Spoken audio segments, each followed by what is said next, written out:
We've shed a million tears and drank as many old-style beers out at the game. Let's go, Cubbie, Ranto. Michael Cotton. Ranto. Michael Cotton. Ranto and the lovable Lucy. Boutros Ghali. Ranto. Michael. Ranto. Cotton. Ranto and the lovable Lucy. Michael Cotton. Ranto. Boutros Ghali.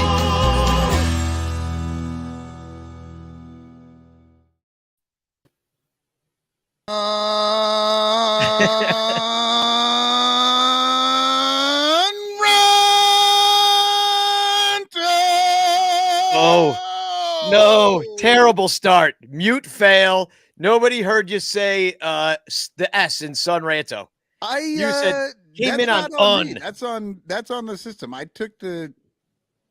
I not? Did you take the mute off? I don't know who unmuted you. It was God, I think. Pretty sure it was God. Maggie May agrees it's a terrible start to the show.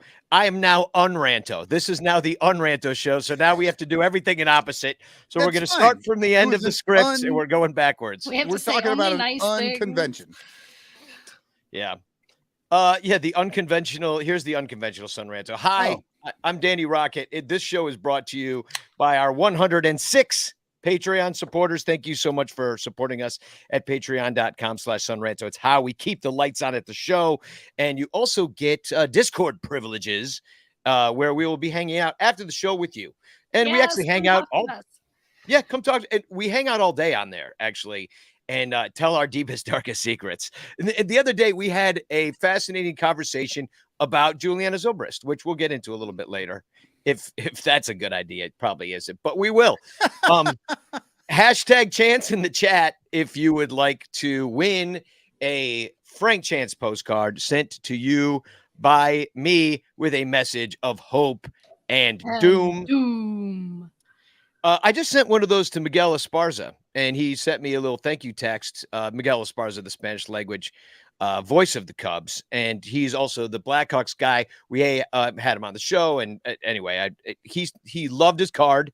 I sent him a thank you card on a Chance postcard. So they're incredible. That's all I'm saying. Hashtag Chance in the chat. I'll send you one of those with a message. And what's everybody drinking? IFG, Infield Fly Girl. She's on the show, and in a Mariners jersey tonight because of why are you in a Mariners jersey? You should just get this out of the way. Oh, because the Mariners,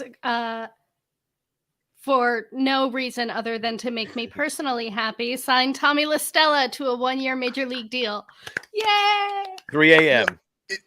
It's at this point that I really do need to point out that the Son Ranto show has gone from Lyle, who fucking hated Tommy La Stella.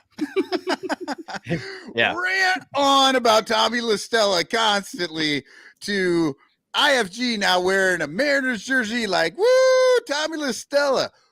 This I don't know if this is growth. I don't know if we're turning around. We're going sideways. We're going west is where we're going. We're going to Seattle. And technically 3 a.m. On the West Coast. I mean, that's like about when you guys are starting to wake up. Yeah, exactly. That's 5 a.m. for me. So I'm getting up. I'm starting to write, putter around, making some coffee, letting the cat out, that kind of thing. So, me and Tommy together at last, and you and Tommy together at last. And he's a local boy up there in Seattle, so that's cool. So what are you drinking tonight in toasting Tommy La Stella's? I am enjoying the last of my bottle of Monkey Shoulder Scotch. It's a blended Scotch. They sponsor my Taiwanese baseball team. You go hard on the show. Like last week, you had like a 10%, like 20-ounce beer or something like that. Yeah.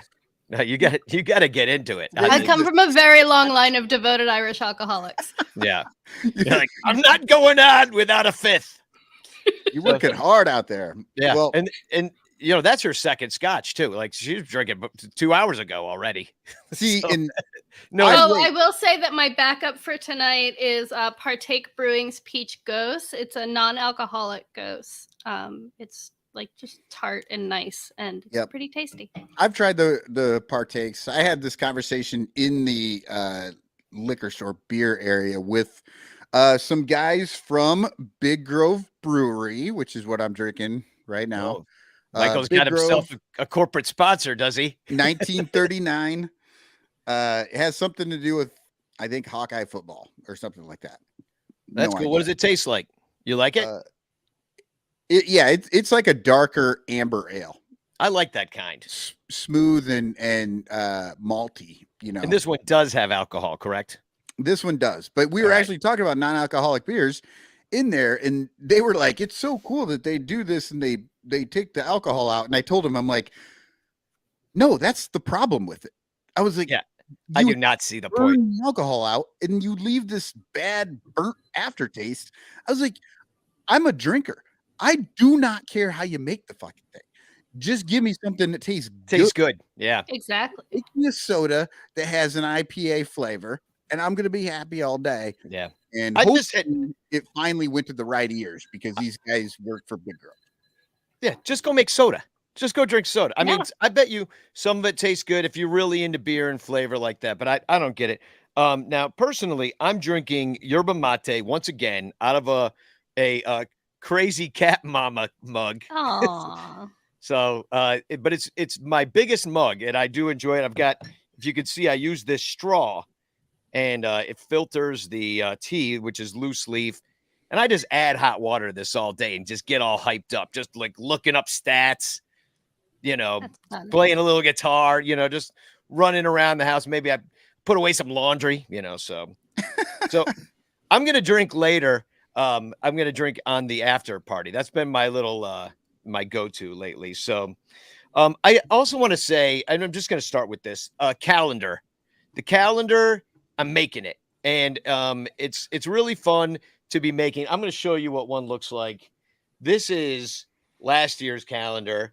And see, it's got like some pictures I took. That's of wintertime.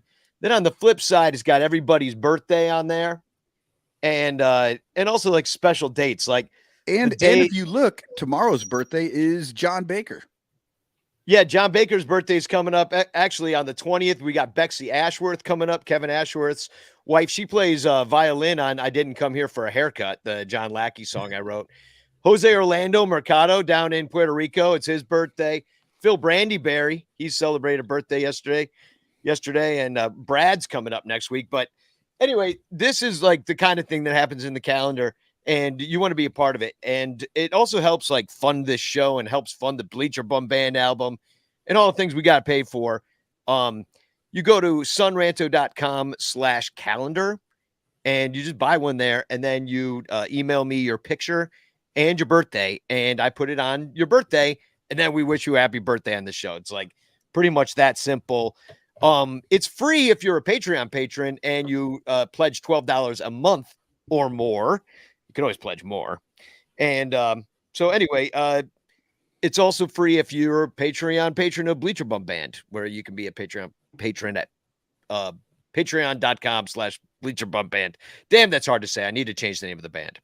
So anyway, the calendar's freaking awesome. And you should get one. It's sunranto.com/calendar. I just want to start there just because I don't want to get buried at the end of the show, because February 1st is when you have to order it by. And if you don't get it by the 1st, I'm ordering them and you missed the boat. Your picture's not in the calendar. Nobody cares about your birthday. That's how that works. So, so anyway, hashtag chance in the chat. And that's all I got to say about that. So Trey Mancini, they signed him. The news broke at Cubs convention, for me anyway, by Wayne Messmer during bingo. So that was kind of cool. Yeah, that sounds like the best way to learn it. Learn about it is Wayne. Did he sing it? No. There was a kind of somebody told him. He does have a very singable name. But they went and got Hosmer. Now they got Mancini. I guess the Manmer or the Hosmini platoon is in full effect. Matt Mervis will spend the I don't know what's going to happen. I don't know where he fits on the team at this point, but I do know that I found out their plans at Cubs convention, because on the Iowa Cubs schedule is Matt Mervis. So they're promising that he will be there in schedule picture form. I'm showing it for the podcast listeners. I'm showing this schedule to everybody right now. That makes sad. Well, you got to get excited about that. I mean, Hosmer, Mancini, platoon, old dudes that aren't going to, whatever. What's the Iowa roster look like? Maybe I'll just go there this summer instead. I know, it just drives me insane that they do this. There's no fucking point to it. Like, I get when Hosmer, it was one guy, and they, but now there's two. So yeah, where's here's the thing. I adore Trey Mancini. He's, as far as I can tell, a golden retriever in baseball player form. I have heard nothing but delightful things about the man, and I'm so glad that he's on our team. And also, what the hell? Yeah, I'm mad about it. Yeah, I mean, well, it's like if they would have gotten Mancini first, maybe they don't get Hosmer, because let me put up his splits. It's like he's pretty much even against righties and lefties. He faces righties a lot more. But he's kind of like the same player in both respects. He's got an OPS of 786 versus righties, OPS of 790 against lefties. So he's just kind of going to be up there doing the same thing. And so the platoon thing doesn't really matter that much for him, but it really does for Hosmer. And if you see a Hosmer, he's got an OBP 53 points higher. He's got an OPS like 42 points higher. So that's significant. Yeah, that's a big jump. So they're just going in with that kind of idea. And then I guess the other guy will be a DH, or Mancini can play some outfield. I guess it gives you a little insurance out there in case Hap goes down. I mean, well, if you're playing for the Cubs, you can play outfield. I mean, or second base or whatever. They don't give a shit. Nobody's got to. I mean, I can't wait for David Ross to come out and just the way that he does. Like, we don't really use the term closer. We just have guys that pitch. He's going to be like, we don't really use the term first base, second base, center field. I just move them around as I feel like it. Yeah, it's like genderizing the positions of baseball. Like, they all become non-binary positions. Like, anything can be whatever it wants to. I mean, just like everybody has to be a utility player. Everybody's utility, and it's not, as Ian Happ said. It's really hard. It's hard to do that. It's hard to be switching it up all the time. You got to know what your job is. Baseball players are creatures of habit, like nobody else I've ever met in my life. Like, they have to know what they're doing every day, or they lose their minds. Right. Yeah. And I mean, we talked about this a while back. I mean, way back in the Madden days when the lineup changed literally every day. I think it was infuriating. And he put out, I think he put out something like 130 something different lineups, like day to day. Like, it was, and it would work sometimes. And so Wacky Joe, we call him Benny's Joe. Like, he's just in there, like, hitting the line, late in the game, taking sips with Ian Happ, just like, hey, what if we put Pedro Strop in left field? And there he'd be. He's out there. Now, I loved those when they did that. Pedro Strop out there. Fun. Yeah. Sure, if you're losing by 1 million and the game's already over, who cares? But like Madden would do things like punishing guys for hitting well. Yeah. No, he became very frustrated. I don't think Chicago was too sad when he didn't come back. We acted sad, but everybody was pretty much ready for the Joe show to leave town, I think. But yeah, so this is going to be what it is. It's going to be a Mancini Hosmer platoon. And just to remind everybody what Mervis does or did in the minors, and we can couch this, but everywhere he's gone, he's hit. 210 games played, 881 plate appearances in the minors overall, 45 home runs, 881 OPS. In college, he hit. Now, the power wasn't really there. He had about a third of the at-bats, and only in less than a quarter of the home runs, but 845 OPS overall. So he was hitting. And then at other levels, fall and stuff like that, he also hit really well. 915 OPS, 431 plate appearances. So overall, in all of his amateur career, he has an 883 OPS and 70 home runs. He's got an OPP of 371. I mean, what does this guy have to do to displace a couple of? I mean, listen, Mancini's good. Hosmer's good. I think that will work. They will be eking out some value out of that position more so than Frank Schwindel. Sure. But when you got now you're going to block him with this weird platoon, or are you not? Or are you going to have 3 first basemen and that's the secret weapon? Yeah. Yeah. I don't know. I don't know what they want to do with that. I mean, we should have just kept Tony. Do they bring Mervis up and make him the DH all the time? I mean, like if we had just kept Tony, we'd be bringing up Matt Mervis by now anyway. I mean, I don't really know much about Mervis's defense. Clinton Nathan asks, "Is Mervis in the WBC?" Yes. Yeah, Israel. Yes, he's playing for Israel in the World Baseball Classic. He'll be there with Robert Stock, who would like everybody to know that he is pitching as a former Chicago Cub for Israel. I got corrected on that. I forgot him when I was listing out former Cubs who were playing. Yeah, I was sad that we didn't because he seems like a cool guy. He's got so fun. I love that dude. Mm-hmm. Yeah. So, well, we got some new Cubs to cheer for. I wonder if like Mervis feels like the new Dan Vogelbach to me, just like we're just going to keep you there. And eventually we're going to ship you off somewhere. We're going to get a reliever or something, What was the damage on the Mancini deal? Like, how much did that cost? I meant to look that up. Somebody tell us in the chat how much Mancini cost. It can't be that much though. Yeah. Well, I mean, you made a point here in the rundown. Like, does it equal an Abreu? Abreu is got a 3-year 70 deal, something like that. Yeah, it was high. 14 guaranteed over 2 years, and a $7 million in bonuses. Okay, if so he gets enough plate appearances. They're still saving a bunch of money on that, but both of those guys don't equal what Abreu is going to bring to you. Yeah, bring to your team. Sarah Sanchez brought it up on the Cup of Cubbie Blue podcast with me. And she's like, these guys are just like looking to eke out that one WAR for $2 million less. You can spend that here. It's just this giant puzzle piece. And like, sometimes, maybe that's the right way to go about it. But I don't know. It's at first, I'm not going to get excited about this is a franchise with storied first basemen, Derek Lee, Anthony Rizzo, Ernie Banks towards the end of his career. Yeah, even absolutely. Mark Grace. Mark Grace. Yeah, we just saw him at CubsCon. And just like, and then just to be like, well, we're just going to platoon it. Just like it kind of stinks when the Cubs don't have a good first baseman. I feel like the Cubs are never good. Right. Well, they always have to have that dude over there.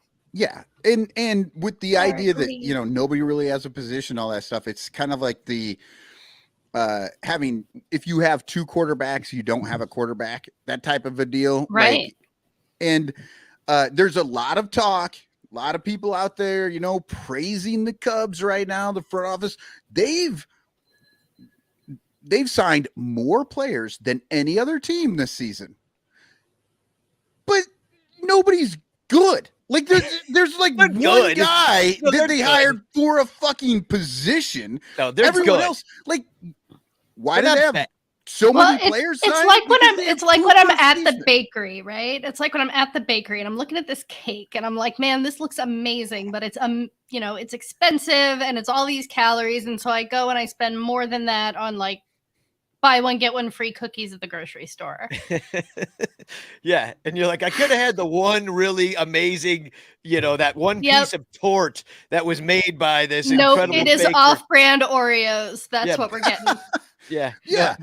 But instead you get the fake everybody's giving them, sort of props for this. They're all kind of saying, oh, this is good and everything. And it all came to a head this last weekend with the CubsCon, fucking everybody spouting the propaganda. Me.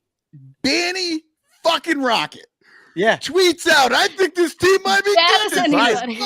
What was in that Kool-Aid, man? Because I don't know what you're talking about. I think in the Sheridan, like whatever gas that they pump into the casinos to make you gamble more, or like when you go to like a cult and then they just like turn on the oxygen in the air real high, and you're like, "Woo!" That must have been doing that. I tweeted it out. The aerosol Hashtag ecstasy. TFC. Danny Rocket saying these Cubs might. I think you said they could surprise. They could surprise us. Yeah. Well, here's I know, and it was so typical too. People called me out on it immediately. They're like I can understand. You're at the Cubs con. Everybody's like in this like, super high, like woo, everything's good. Wonderful. You guys are, and Danny's like,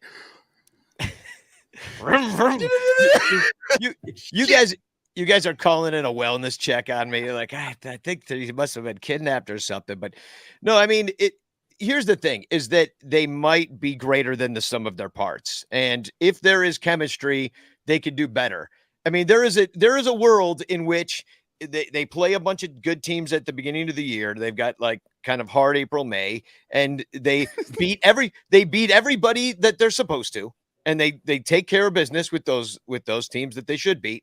And with the other teams, you play them tough. You play the Dodgers 500, and you just do things like that. And then you're sitting there and you're like, we're 500 or right thereabouts at getting into the season.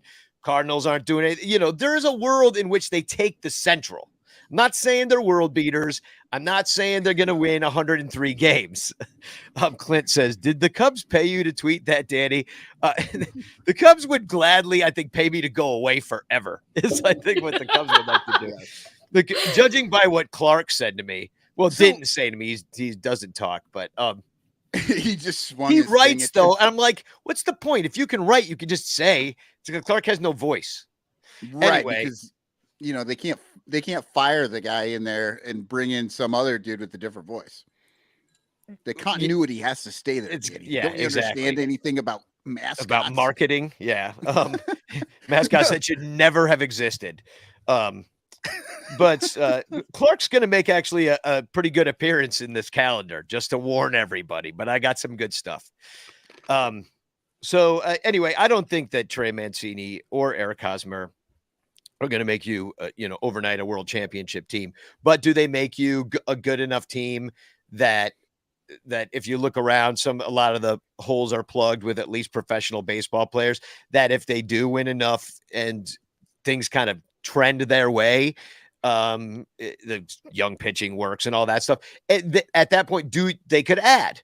They could Danny, ostensibly add to that and spend money or do some trades, and they got prospects to move. The only argument that needs to be made for this hopefulness that you're throwing out there is the one that you yourself made.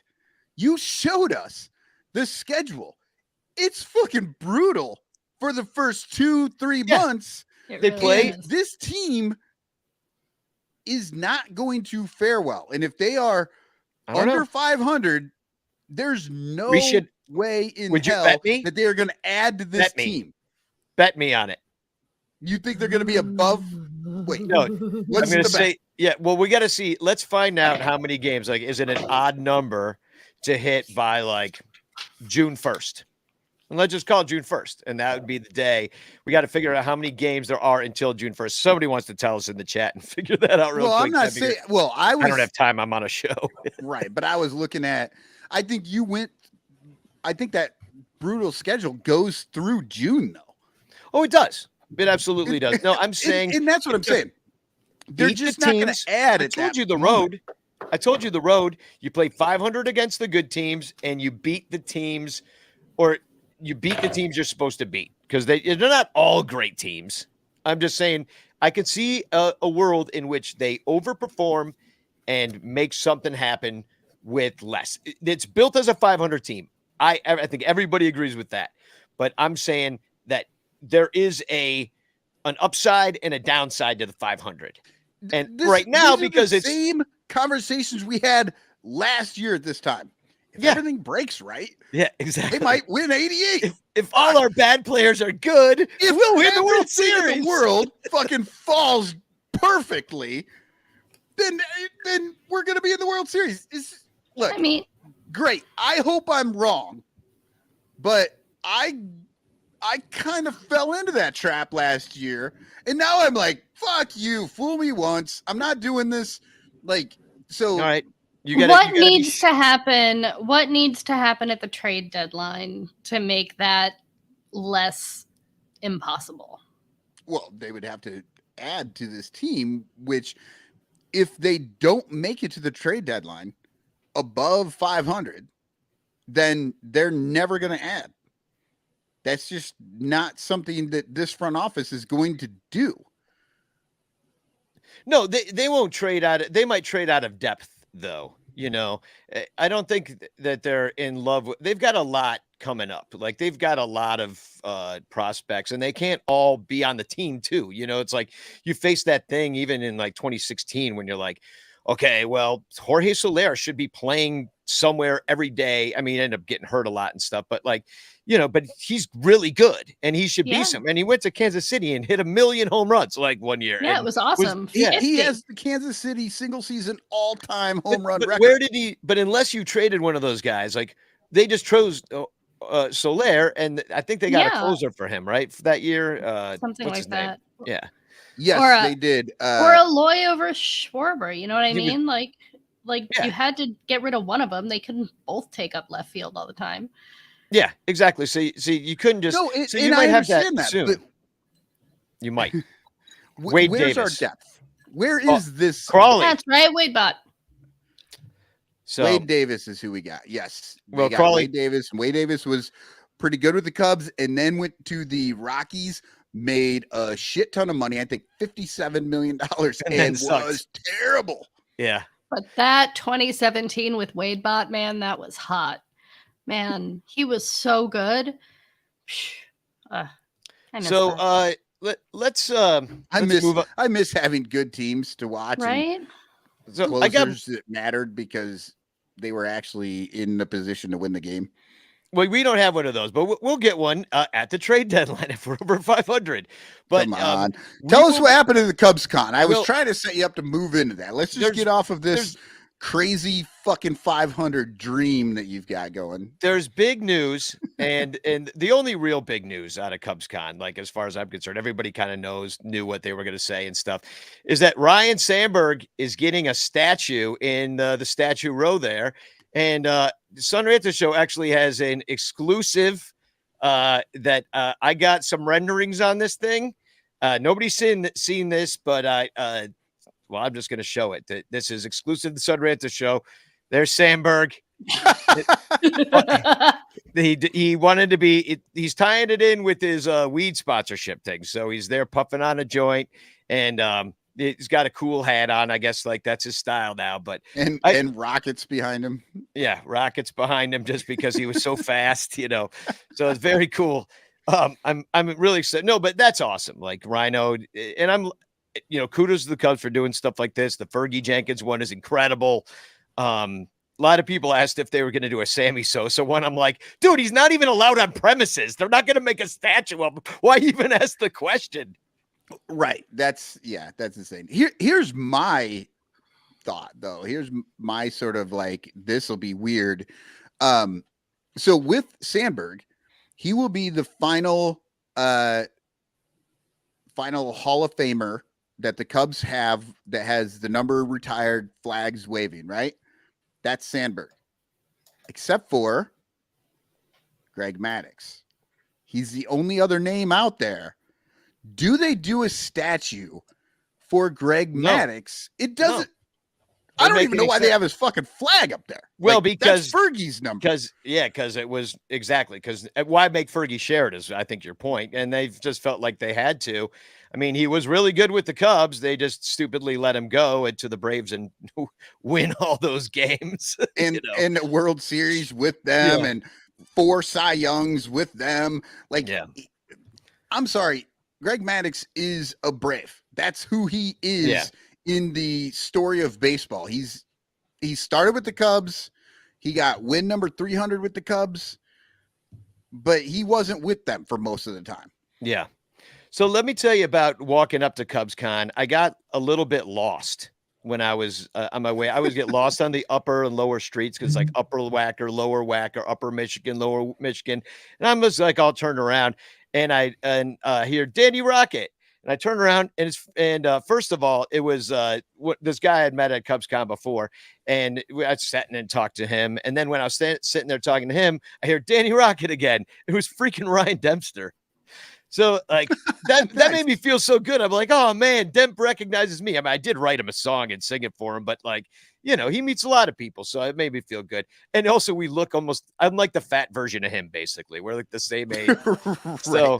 But the fat, unathletic Ryan Dempster. That's the one who throws, the guy who throws like 28 miles per hour. So I saw Clark. Well, that's nice. Did he show you the way in? Because you said you were lost. He did. No, he did. I followed him. We walked up the Sheridan. Ryan, I don't know where I am. So here's a picture of Clark, and Clark had a problem with me. Do you see how he's pointing at me in this picture? I see that, yeah. Yeah. So he comes up and he starts writing on a piece of paper because he wants to tell me something, but he can't talk. And I can't read his writing because he's writing with bare hands. Like, quite frankly, I mean, it's illegible. And also, like, I'm really hungover for being at Lizzie McNeil's the night before. And so I'm like, dude, I cannot talk to I'm not a furry. I'm not used to talking to bears. This is not my thing. And then so somebody finally deciphers his chicken scratch or bear scratch, as the case may be. And he was mad about a tweet that he's like, I saw your tweet.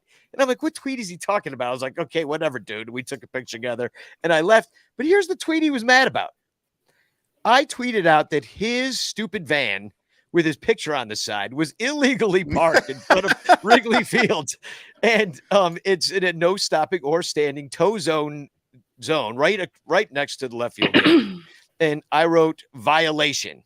And that is like, by the way, probably the nicest tweet I've ever said about Clark. Because I know, I really thought there was going to be something bad. No, it's just a stupid violation tweet. So that was stupid.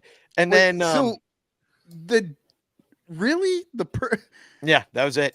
That's amazing. But hey, in his defense, bears aren't known for their parking skills either. Exactly. Or handwriting. So then, So I saw Coom Dog, snapped a little shot with him. Didn't really get to hang out with him, but do you know who I did get to rip some heaters with?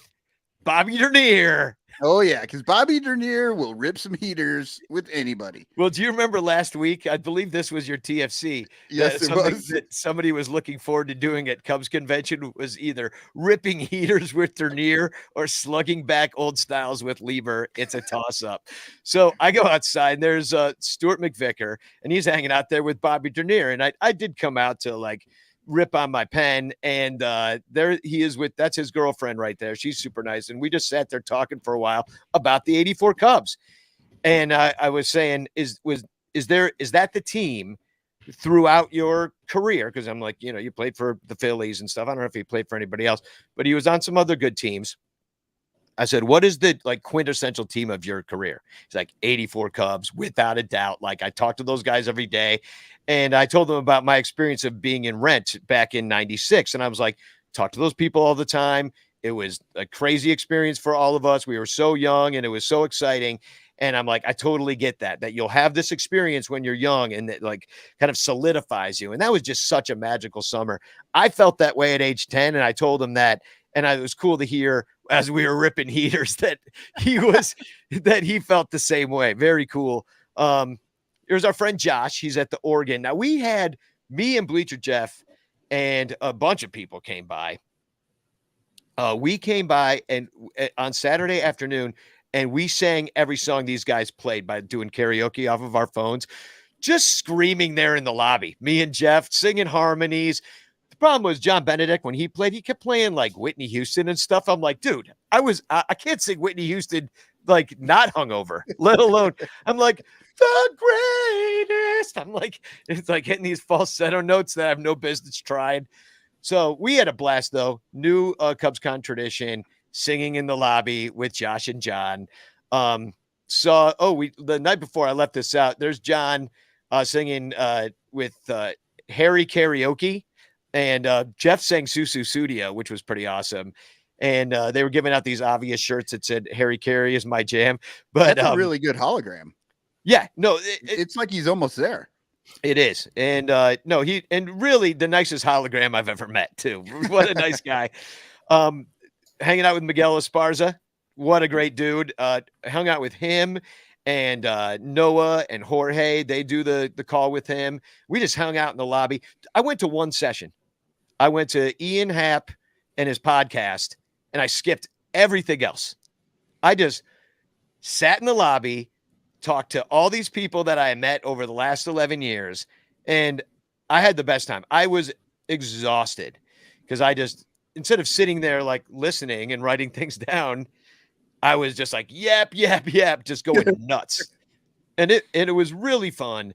I want to say thanks to Corey Furlong, who Venmo'd me $100 out of the blue. He's like, buy everybody at Lizzie's a shot. And here we are taking it. It's cast of characters there. Robert Sanchez is in there, Stuart McVicker, John Benedict, and Michael Cantor and me just down. That's a Malort shot, of course. Played a little bingo. There's my table. And we had a winner at the table. So that was freaking awesome. And I was one away, C1. And I got excited every time Cub 69 got called. And there would be everybody would look at me and, everybody'd make a, how many people in there like yelled nice or said nice? No, they just kind of went like they like, nobody was like so nice-ish. The one that bothered me that gets a reaction is U18. If you look at it's like CUBS. So you can get a U18. You see, I had that on my bingo card. And so it's like U18, like, oh, like something you'd like ask somebody, hey, are you 18? It's creepy, I thought it was like baseball U18. I was the same way. I was like, what are you talking about? I was like, yeah, and you could get U21 on that one too. Yeah, exactly. But that didn't get a reaction. So that was annoying. But C4 dynamite, I guess. Yeah. Yep. Plastic explosive. Daryl told me that. So thanks, Daryl. If you're listening. It was a really good time. It was great seeing everybody. What can I say? I got really sick of going to CubsCon for a while, so I started throwing the unconventional. It was nice not to do that and just enjoy myself down there and hang out with so many people came up to me. They're even saying it on the comments on this show right now. It was great to see you. And it really was. It was really great to see everybody. And like from doing this show and from all these years and from the writing and the songs and the band and just the way I've intersected with everybody, it means a lot to me for the people that come up and want to say hi or take a picture.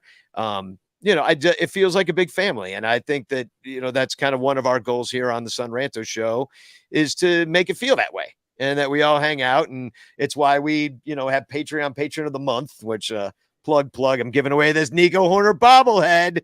So become a Patreon patron. And I'm going to throw in a prize too. Michael, you're going to be very disappointed to see. First of all, I'll show the individual cards first. Marquee was there. They covered the entire thing and they were giving out baseball cards. So there's Gary Matthews baseball card, but he's wearing a fedora and a suit. That. We got Elise Menaker. So she's good.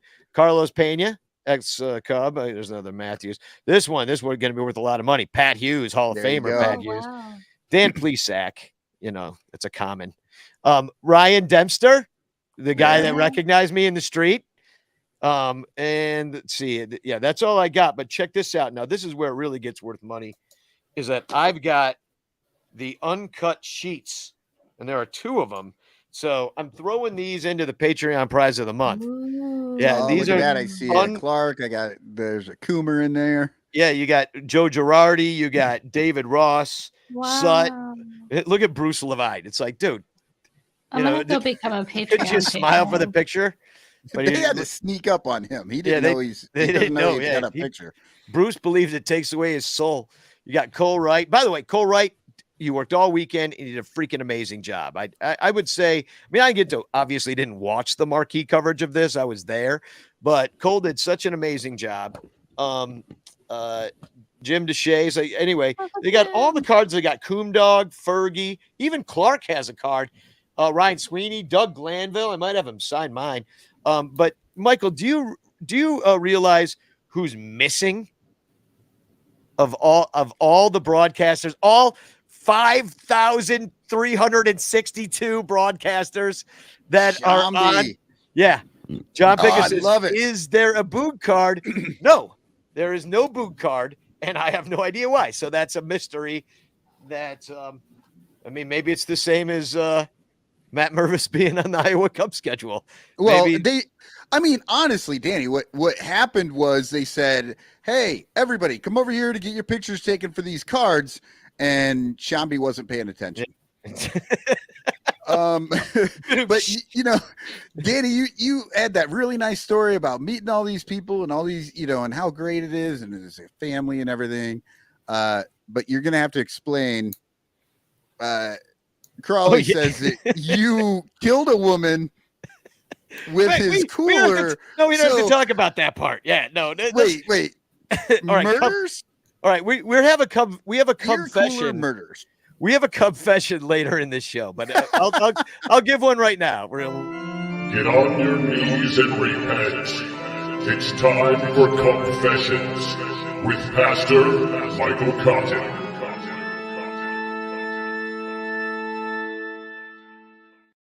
All right, I'm listening. What did you do? Okay, so all right, now here's my scam and about CubsCon. So Crawley. First of all, he tramples old ladies. He killed 4 people just getting to his seat. Okay, because he stood by the doors and Danny's like that first grader. You should have seen what Crawley did. Yeah, exactly. Well, you want to come for me and killing a woman with a cooler? Well, let me tell you about Tramples McGee over there, who the moment the CubsCon doors open, Crawley runs to be front row center, and I have never known the man not to get it. He is amazing. Like, he's incredible. And so now here's my move. Okay. I show up whenever. And then I come up to the front where Crawley's there and he's got a cooler full of beer. I grab one of his beers and then I just hang around and I walk around. If I see I'm getting the stink eye from a usher, I walk away with the beer and, and then I'll come back over and right before it starts, I go over by Crawley and I sit on the cooler. And that's like what I've been doing. Or I crouch in the front or I'm like in the aisle pretending I'm pressed with my camera. I do things like that. So I'm always down there. So this time though, I go down and I make the move and Tom, I'm sitting on the cooler. Yay. Tom Ricketts comes out. We all cheer. Woo! We cheer Tom Ricketts. Now, if you want to give me shit for something, give me shit for that. But because he got a smattering of booze all in the back. But here's the thing: it's like, to be fair, I would not put it past him to just get rid of people if he could point you out. Well, he already knows what How much would I brag about getting kicked out of a Tom Ricketts appearance? Oh yeah, you can do it because he doesn't know what you look like at this point. Like, I am face recognition to him. Like, I'm sitting with Crawley. He's face recognition to Tom. At this point, we've like been together in like so many like more intimate settings that like there's no way I'm getting away with boo, you suck. Right. Screw you, Tom. Like, I'm not getting. And besides, like, that solves nothing. Like, I'd rather be able to talk to him and have the dialogue instead of just like getting my butt kicked out at this point. So anyway, we get up. Woohoo! Yay, Tom! We're going nuts. We're like half in the bag anyway. I'm taking pictures of Tom. I'm having a good time. I go to sit back down on the cooler. I have no idea that it has wheels on it. And I sit down on the edge of the cooler, and the thing went flying into the legs of the woman behind me, who screamed, "Whoa!" ah, what the hell? Now, meanwhile, I'm not even clocking it because my ass is on the ground and I'm like a turtle on his shell. You know what I mean? I'm like upside down turtle, just like with my feet, legs going. Now, Tom hasn't even started his speech yet. And I'm right in the front. And Tom's like, he's like, damn it, I mesmerized this thing. And there's this freaking guy who I always see at this shit. He's on the ground like a turtle. The woman, of course, I got up and I apologized. I said I'm very sorry. And she seemed okay. She did not seek medical attention. I should have, because I woke up the next day pretty sore on my tailbone from falling straight on my ass. So that is the story of, but thanks for reminding us, Crawley. See, you should be still producing the show. But okay. Yeah, Robert Sanchez did see it. Robert Sanchez was a witness. He was in the first row right next with Fitzy. But there's now too bad the Marquee Network didn't catch that. Like I would be, well, you're gonna need to say 8 boog shambies and douse yourself with some water at Wrigley. I don't know. Yeah, our yeah, exactly. From the trough. Douse yourself and then you'll be good. Yeah. So all right. Well, that's my Cubs Con story, and I'm sticking to it. No, I had a great time. It was fun. That woman's I'm never walking going with again. a limp for the rest of her life. Exactly. Telling the same story, but it's a lot different the way she tells it. This show is now evidence because I just admitted it all. And he was drunk. So all right. Well, this show is brought to you by our Patreon supporters. There are 106 of you, and you all could win stuff monthly if you would just become one. It's only $1 a month.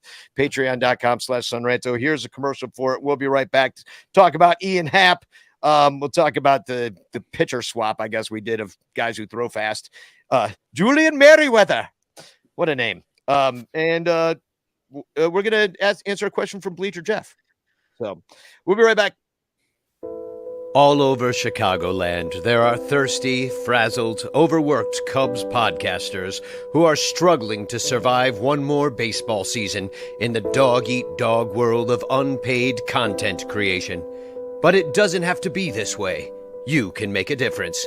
Become a super ranter at patreon.com/sunranto, where your support ensures that poor, sad, pathetic, ugly, loser Cubs podcasters can pay for tickets and beer, and in turn line the pockets of the baseball oligarch Ricketts family. Just $1 a month can buy a scorecard. $5 a month can pay for guitar strings to write a Cubs song. And $10 a month almost buys one beer at Wrigley Field. Cubs content creators are the lowest pieces of pond scum garbage that slither over the face of this planet. But super ranters help them get drunk and screw off at baseball games. What do you get out of it? The Sun Ranto Show delivered to your podcatcher without stupid advertisements like the one you're seeing and hearing right now. Plus, at other Super Ranter levels, you can get Cubs music, access to private Sun Ranto pages, the Ranter calendar, and special thanks and Ranter recognition in our live broadcasts. Plus, eligibility for monthly prizes. What does Sun Ranto get out of it? Your money. For tickets and beer. Go to patreon.com/sunranto. That's patreon.com/sunranto. And become a super ranter today.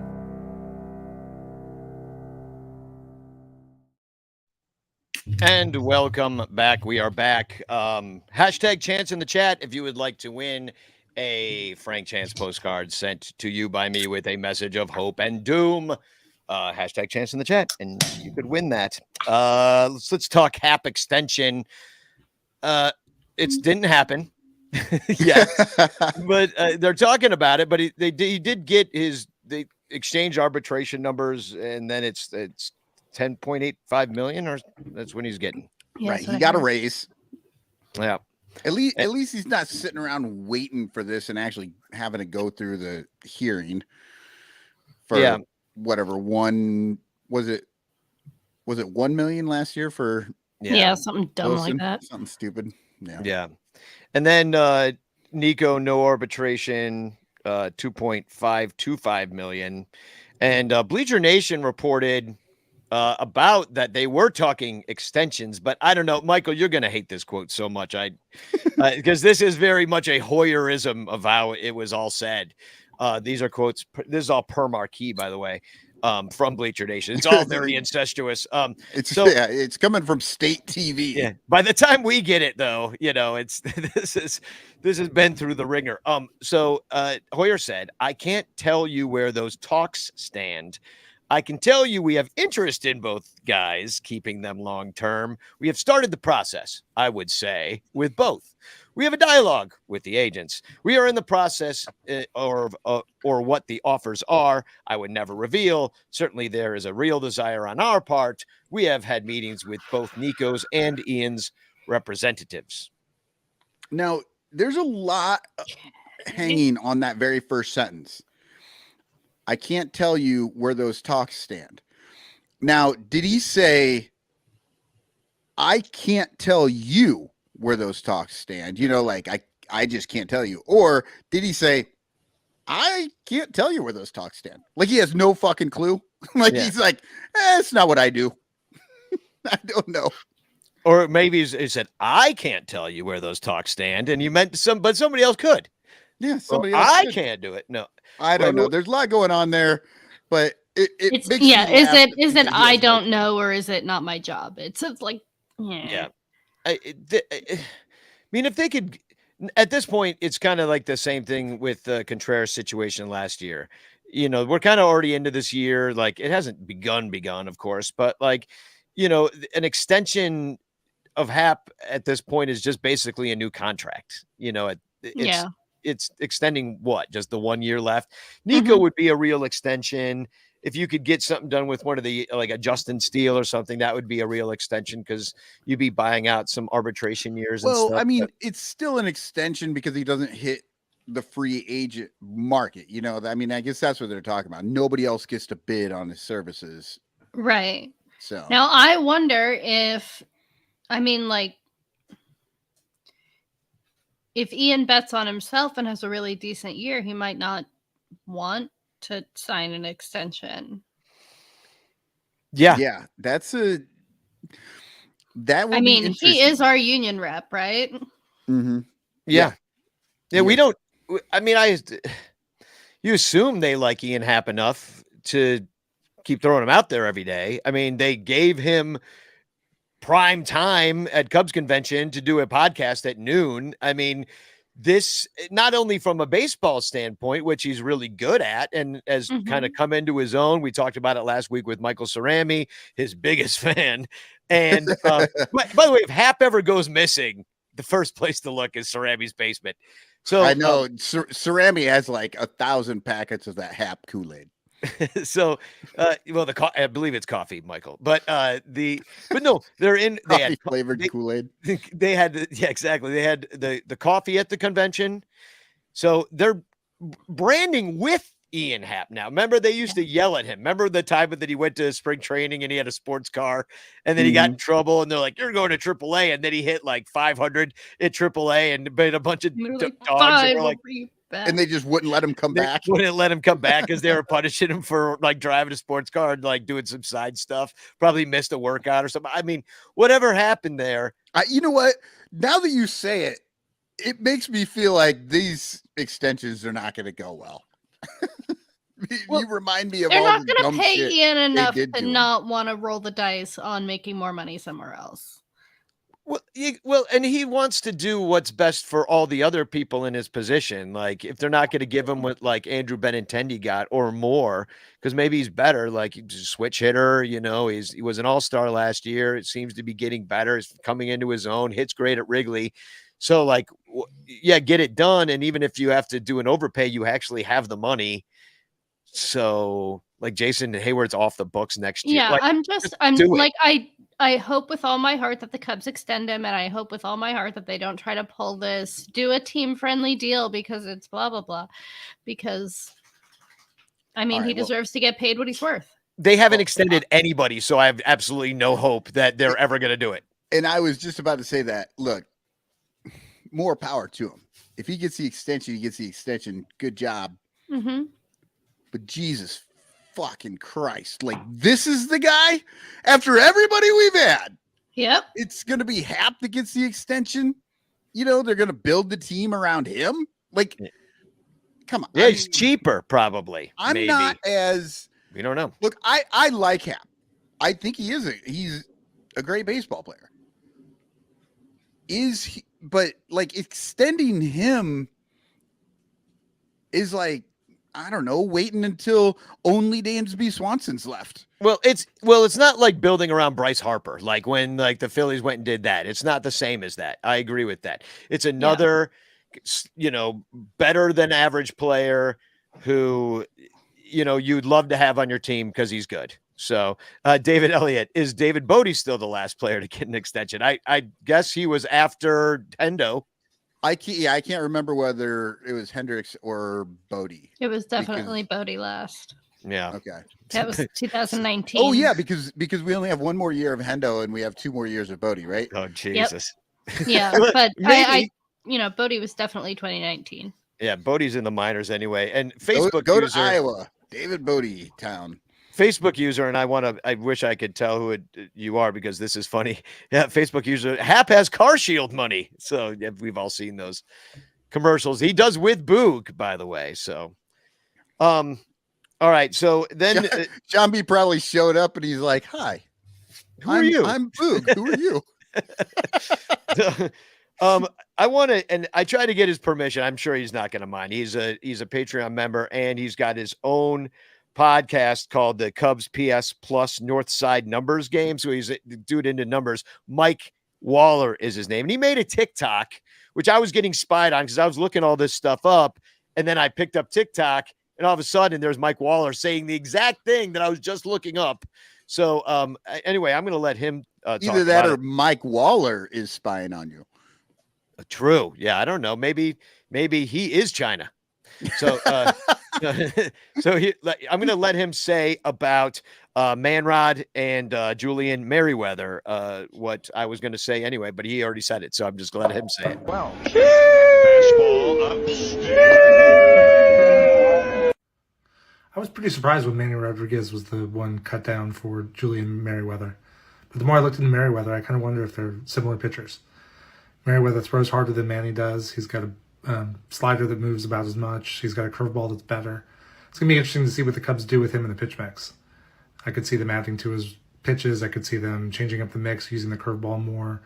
Both Manny and Julian use the fastball about 50% of the time and the slider about 35%. I could see the Cubs up in that curveball usage a little bit. See how that fastball plays. I mean, it's a hot fastball. You look at the pitch charts. He did catch a little too much middle last year, so that may be why his numbers don't seem to align with his stuff. But we'll see what happens. It could be an interesting Cubs pickup. Oh, okay, good. You know what? That's the perfect lead-in to some of these, graphics I worked on. Graphics. The screenshots. They're screenshots. Well, yeah, exactly. So put them up. I am. I'm here. I'm finding them. Here we go. And so he was comparing Julian Merriweather and Manuel Rodriguez, which, okay. So if Manuel, is it Manuel or Manuel? I don't know. It's Manrod, right? Well, that's what we call him. Yeah. Manrod. Okay. So are we going to call, Julian Merriweather Jewweather? No, it'd be Jewmare. Or Jewmare? Jewweather. Jewmare. Oh, Jumers. Like the, yeah. Okay. Jumers. All right. Well, okay. So Merriweather has 3 years, all with Toronto.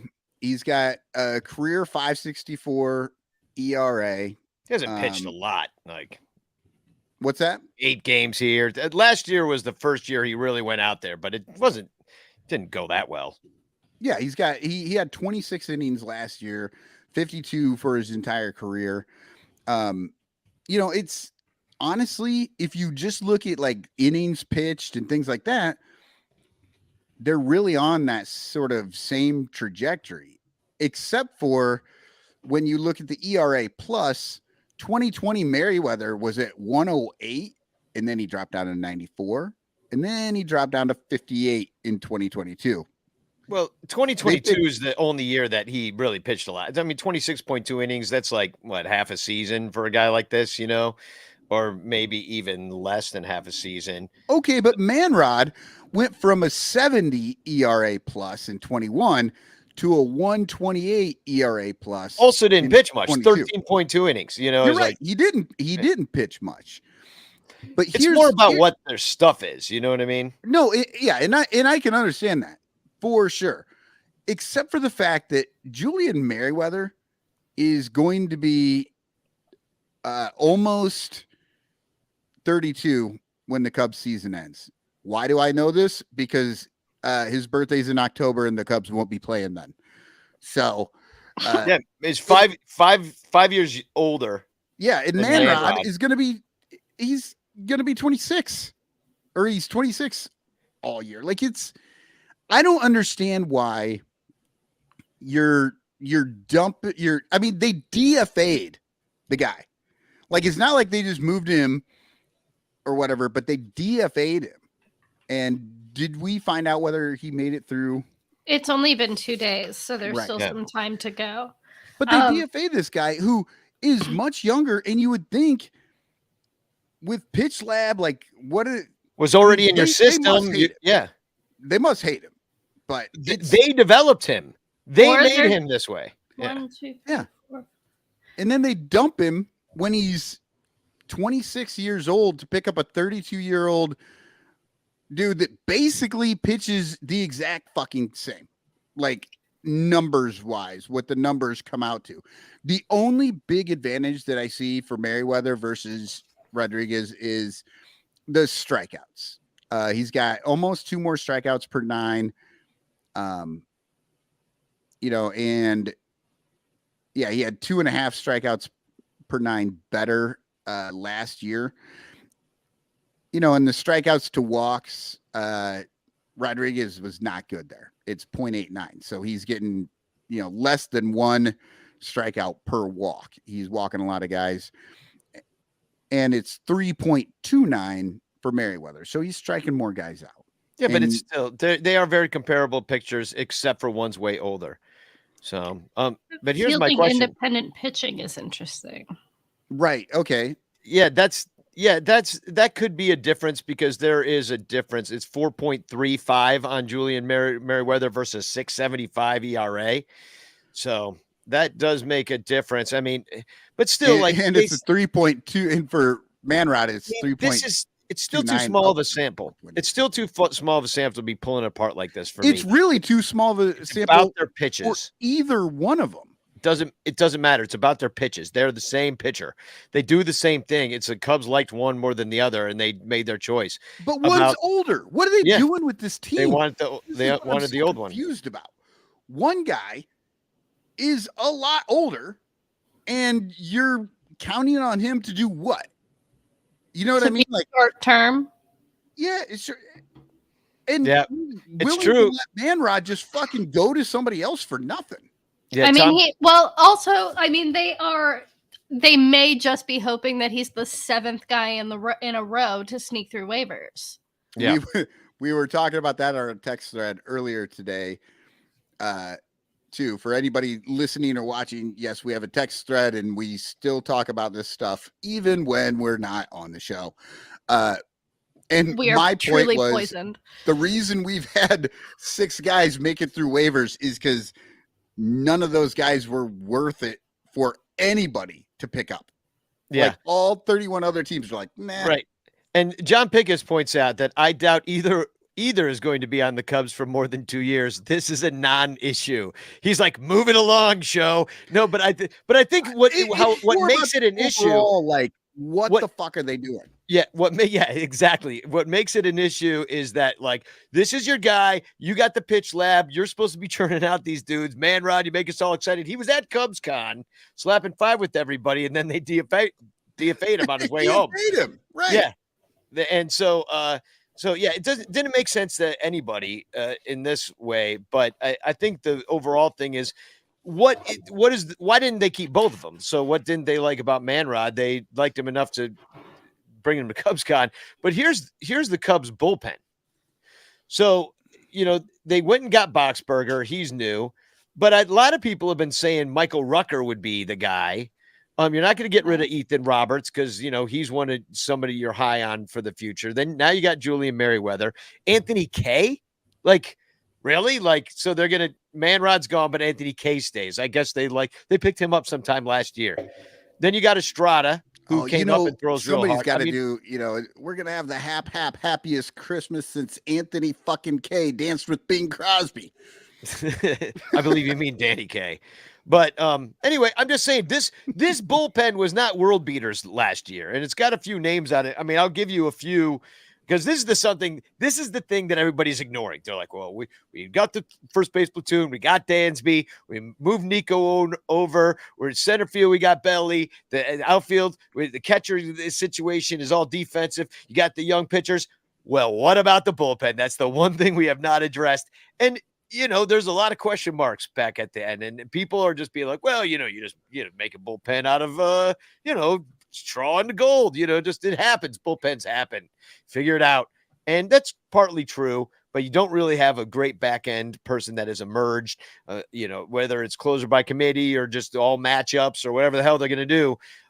It's for Manrod to be on that bubble and like Rucker to be out there. Like, what is the difference between these pitch lab specials? Other than that, Manrod had a cool nickname, and I'll miss him. Right. Yeah. I mean, like if baseball players are creatures of habit, I mean, pitchers are psychopaths, and not knowing what your job is detrimental. Like, they got to be in a headspace. A lot of them.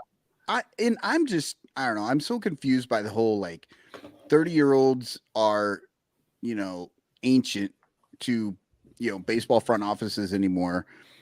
This guy is 32 and Manrod is 26 or 27 and yet they're not even gonna, I don't know.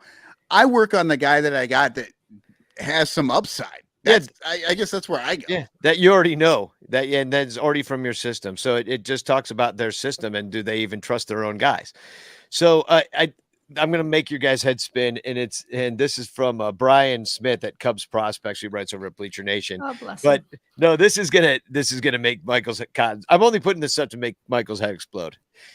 Brian says, interesting tale of two stories here of stuff versus results versus new Cub Julian Merriweather. You see below that his 4-seam fastball yielded a 493 ex-WOBA. Despite being a 60-80 pitch on pitching bot scale.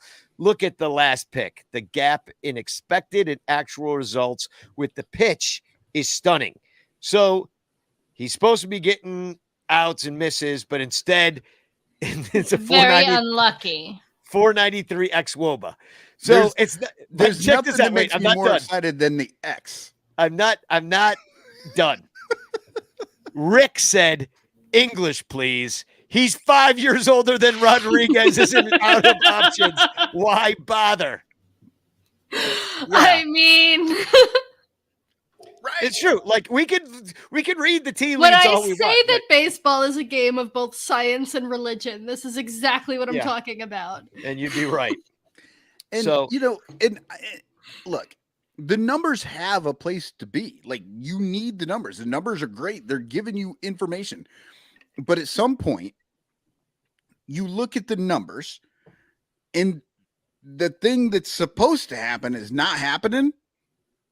Well, the numbers aren't wrong. The player is. So why are you still, it's like, well, let's just fucking go for it. I mean, come on. An ex-WOBA of 1,000 is still an out if the dude in left field runs and catches it. Like, I don't know. There's only so much you can do with numbers in baseball, and you have to fucking figure that out with who you actually have on the field and what they're doing. The game is very analytical, of course, but there's art to it. There is physicality, there is mental, there's so many things you cannot fucking like, you just can't put a number on. And that's going to make a huge difference. So they're trying to take all the fucking nuance out of the game with all these numbers. And all you're doing is getting X WOBA, but your real WOBA isn't. This is a fucking worst sentence ever. But your real WOBA isn't what you want. I mean, they like what he's doing. They like what he's doing, and they liked it better than Manrod, and that's all we know right now. And they went with where they're going to go with it. John Pincus says, again, we may still have Manrod after the next 5 days. yeah, exactly. So we're crying about nothing. Failed starters to the bullpen, says Pincus. Clinton Nathan says we need to bring back the sheriff. I think we can all agree that's a great idea. But maybe his WOBA is too low. I don't know. Tom Cooper says I saw Anthony but K. his mustache. Yeah, exactly. Living. Primo. Living. I saw Anthony K pitch last year in Buffalo. I think he might surprise you. And Tom, absolutely. He will surprise me because I've never heard of him before. So when I see him pitch, I'll be like, hey, who's that guy? I'm so I have surprised. never seen this before.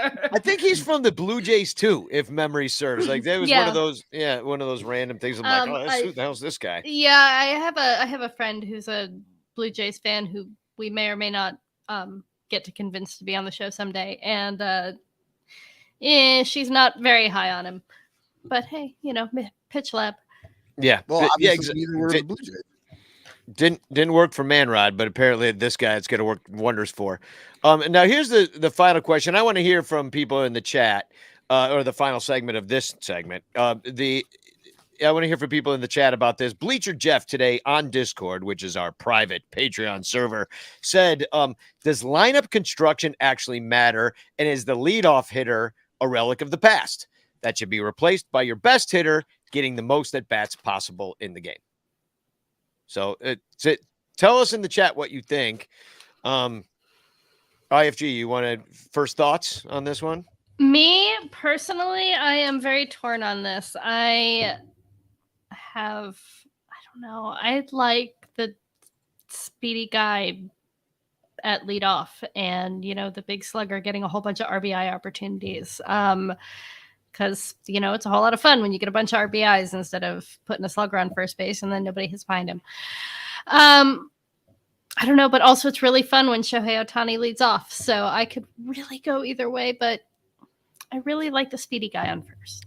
Lord knows we've seen it all ways being Cubs fans.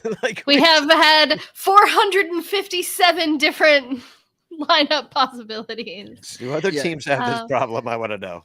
So I guess what Jeff's saying here is he doesn't want 2 bloops and a bomb. He wants a bomb and 2 bloops. Yeah, I mean, you know what? You know what? I was one of the biggest supporters of the Kyle Schwarber leadoff hitter plan. And it seemed to work really well for the Nationals. Yeah, never worked out for the Cubs, though, somehow. He hit 11 home runs out of the leadoff position that year, though. Well, so look, I think he's got a point. But this is, so there is a way to look at this.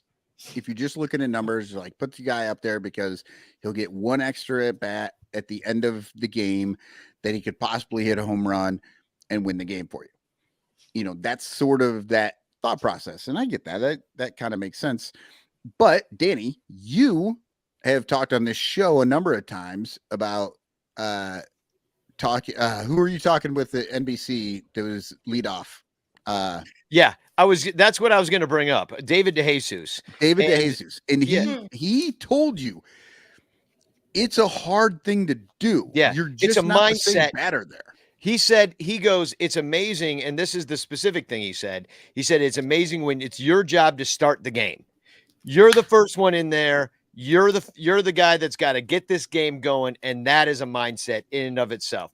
So maybe if you don't have that mindset to get up there at that point to start the game, you're going to maybe waste an at bat and it's not going to work out real well for you in that position because you're in your head about something like that. So he said because I asked him this question and he said, yeah, it feels like a specific skill to have to be able to do that. But then he also said, but as the game goes on and things change throughout the game with the DH, it doesn't matter. Now, they didn't have the DH. I was there that year with David. So, and somebody says that Facebook too. user agrees. Yeah, and I want to get to some of these in the chat too. Pinkus says, I think momentum killers are a bigger issue, i.e. Hayward and some other scrub back-to-back, that all of a sudden it takes you out in an inning. Like you got two guys in a row that both fail after the leadoff hitter gets black hole. on. And that's where your lineup construction actually makes a difference. It's not about, or it's not as much about who you're putting first versus sixth. It's about knowing your players are not sticking two guys who suck right back to back. How about this? You can help it. Let me go out on a limb, and I know this might be some radical thinking, but how about having no players that suck, that everybody is pretty good, and then it's not just regularly horrible? How about Sweetheart, honey, we're Cubs fans. Exactly. Tom Cooper says, it would be nice to have a leadoff hitter that can steal bases. Yeah, it would be nice. I agree. Because bigger bases this year, too. So now you got a leadoff double. A guy gets that's first. Fun baseball. Unfortunately, the powers that be are doing their best to take away all the fun baseball. So having a speedy guy on first who never gets the chance to run to second, kind of, I don't know. I like that idea. That's what I think is fun, but I don't know that they're going to do it. Yeah, I mean, for me, it's just, I guess it depends on the dudes you have and how it's going to work out. I mean, honestly, I hate to say, I think it's going to be different for different teams. I think to talk about who should be the leadoff hitter on the Cubs, I think that could change. I don't see that this team needs to be constructed that way because they are a series of platoons anyhow. You know what I mean? Like, I don't know who's going to be at third base. I mean, is it Wisdom? They're going to use that DH spot with the two platoon first baseman. I guess short and second are penciled in. Call David Ross every single day with a new lineup based on whatever the matchup is. Whoever the pitcher is going to get a new lineup every single day. So who should mostly do it? Who is our speedy guy? Do we have a speedy guy? I used to know all of the Cubs sprint speeds back when we had like one team for multiple years at a time. Maybe Bellinger could be pretty fast, I think. But he can't hit. He hits the ball on the ground constantly. No, Bellinger, not Hosmer. You're thinking Hosmer. No, also Bellinger. I'm thinking Bellinger. They both suck, Danny. I mean, he could remember how to hit. He could. Like, there's a chance. That's one of the things that need to go absolutely right. Remember, I actually do kind of like Nico Horner as your leadoff guy. I'm fine with that. Because how about Happer? No. No, I think Nico. No, he'll get up there. He'd be all in his head. He wouldn't. No, you can't. The guys who get all in their heads, they can't be leadoff hitters. He's done it a little bit, but yeah, I don't. It was not pretty. Yeah, I'm gonna look up in the break. Seiya actually has the highest projected on base percentage, which that's one of those X numbers. They assume based on everything that he's the guy that's going to be the highest OBP. So do you put Seiya up there? Because that's what you would kind of think. You want a guy on base. So he can steal too. Right. He might not be a bad guy to have there. He can even, I hate saying it, bunt. Ah! The B word. Your leadoff guy doesn't bunt. Your second hitter bunts. You don't watch enough Japanese baseball. They all bunt. We're bunting. They all bunt. Especially when you don't want them to. Yeah, that's why they don't shift over there. Well, I could definitely tell you one man that knows that lineup construction matters, and that is the man ripping heaters outside the Sheraton, and that's Bobby Dernier, the first part of the daily double with Sandberg. So what if you got yourself a daily double of Seiya and Nico or something like right up top, and they're just on base. And then you put, see, that's the problem. Then after that, we're not really slugging it. No, we don't really care. I love that. You've got Seiya, Nico, Happer. Yep, because Hap is your. And Hap then is kind of you hope Wilson. Oh wait, Wilson is not on the team. Well, I was actually gonna say Wisdom 5. Oh yeah, Wisdom, Wisdom. I forgot he exists. Of course, So, he's going to make the third out and a then lot. Swansby. Right. Well, you take that. So do you do Swansby first and then Wisdom? Yeah, no, okay. So We're in the weeds. yeah, I'm not thinking about Swansby. I guess who's got more power Mancini? there? I don't know, but Swansby could be 5th. This is a whole topic for another show. I love this, our though. This favorite is fun for lineup. me. Yeah, For we me, should do our Wisdom favorite lineup and versus Swansby are righties. the big thing. Like you put one at 5, and then you put the other one at like 8 or 9. Right. Right. You don't want those two together. Right. You want because like they're your bringing the second same leadoff thing. hitter, like whoever you would also put at leadoff, you put at 9. Well, the point is that you should put the worst hitter at 9. And it should just always be No. the catcher because he'll get the least at bats. That is kind of Jeff's point, that you go like best player, second best player, third best player, fourth best player, and you just do it that way. I mean, not that he's saying you should do that, but I think that was Right. the ultimate question. And now we're in the weeds. I get into an argument with a friend of mine all the time because he's that same sort of like, but the math says, and I'm like, I've watched too many games to do that. That's the religion part of the game. Yeah. It's the artistry. You know that there are decisions that can be made that can go against the math. Knowing the math allows you to make the decisions. You have that to know fuck the the rules so math you up. can break them. Yeah. So we're going to take a quick break for our Sun Ranto shopping, where you can buy lots of stuff through our links by clicking on them. And then you help the show by buying the crap you were going to buy anyway. Besides, we need a drink of water and to take a quick break. And also, join us. If you're not a Patreon member, become a Patreon member at patreon.com/sunranto. You can join us afterwards on Discord, where we'll have a little chat. I'm thinking about, they're using robot umpires in the minor leagues this year, or a hybrid thereof. So we'll maybe just start our topic there, but the conversation can get wild and willy down there once I start drinking whiskey. So we'll be right back on the Sun Ranto show. We'll be right back. Stuff. Hey, Cubs fans, at Amazon.com, do you buy lots of stuff? Why not support the Sun Ranto show by shopping through sunranto.com/. All you gotta do is fill your cart at Amazon with lots of stuff. Then before you check out with all of that wonderful stuff, head on over to sunranto.com/ and click any of our Amazon links before you buy your stuff. Check out like you normally would with all that beautiful stuff. And the Sun Ranto show will get a small kickback because of the stuff you bought. And you'll be helping the Sun Ranto show buy all the stuff we need to stay on the air talking about the Cubs and other stuff. Plus you could win a monthly prize if some of your stuff is chosen for Amazon stuff of the month. And if you win, we'll send you more stuff. Sunranto.com/ that address again is sunranto.com/ stuff.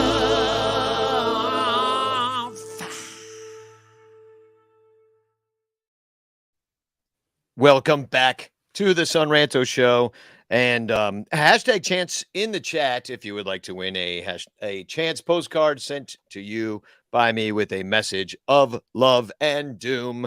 And we thought we'd do something a little fun on the show today because IFG, you have a well, just tell us about your collection. I collect baseball cards, and I like to have themes for my cards. So like one of my binders is all monkeys cards, and one of my binders is all Cubs cards. All and right. then I have, it says. Yes, and then I have the Dicks, Cunts, and Assenmachers collection. Nice. And this is what we're going to be diving into. And now we could spend a whole show doing this, but we decided we're going to hold it back a little bit and like do this regularly on the show because it's quite a binder.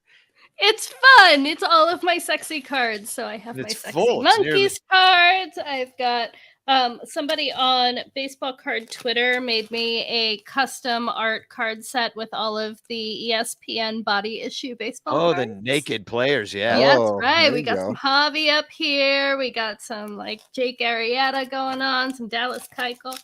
And then Nudie cards. once we go past those fun pieces, we got some Randy Johnson and stuff, but I wanted to share three I of never thought about that. God damn it. I'm an idiot sometimes. the big unit, man.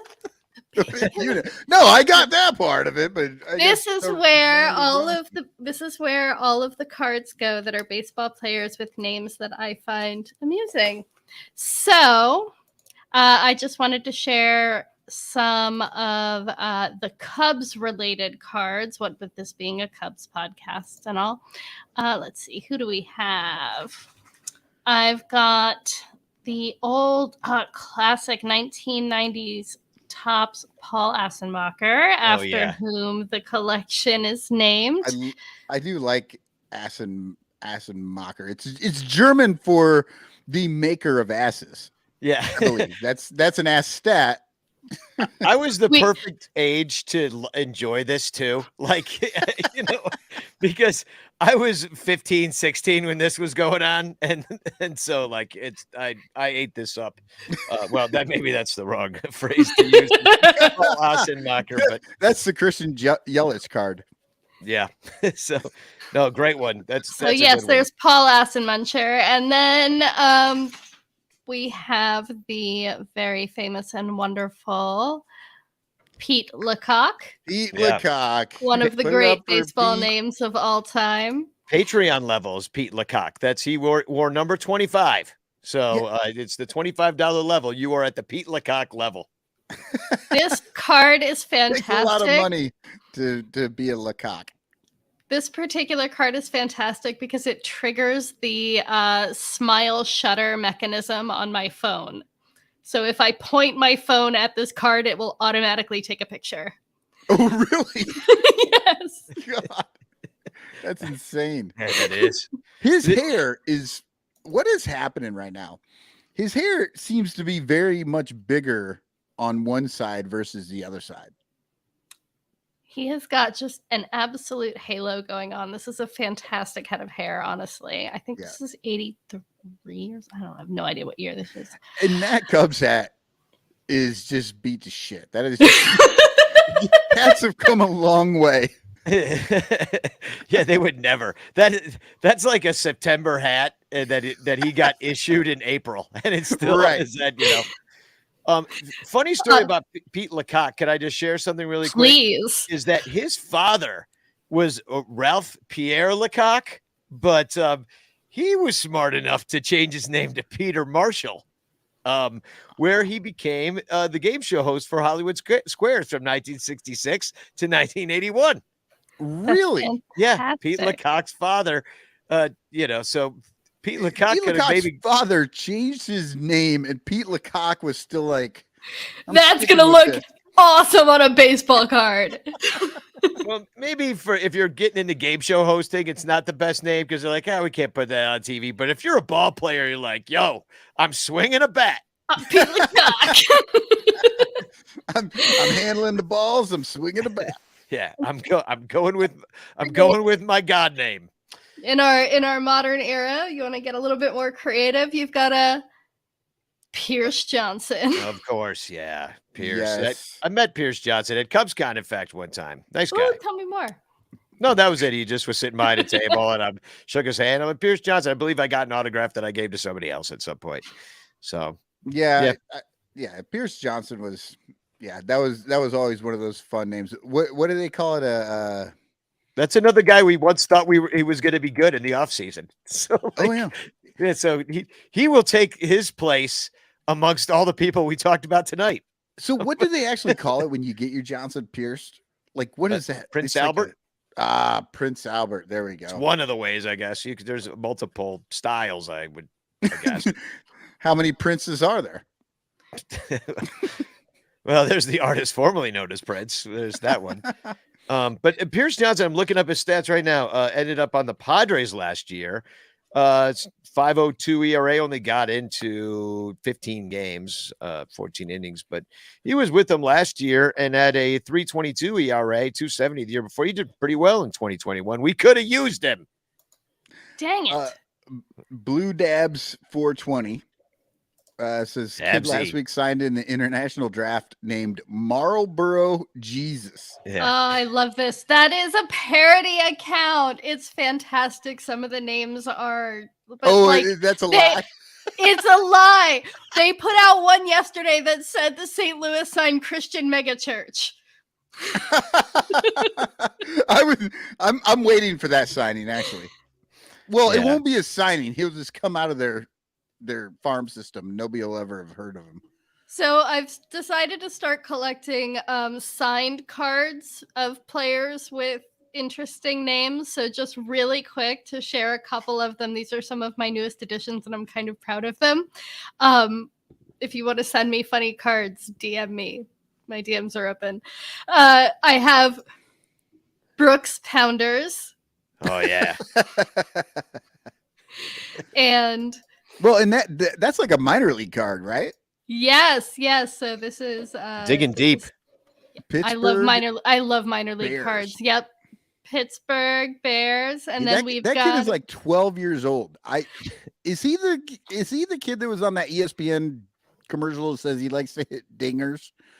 Oh my god. My name's Big Al and I hit dingers. Yes, that's Brooks Pounders. It's adorable. Great baseball name. Great name. And then we've got Doug Fister. I remember him. This is his Doug. Bowman's first card. So he was a baby when this one came out. That was his very first baseball card. Nice.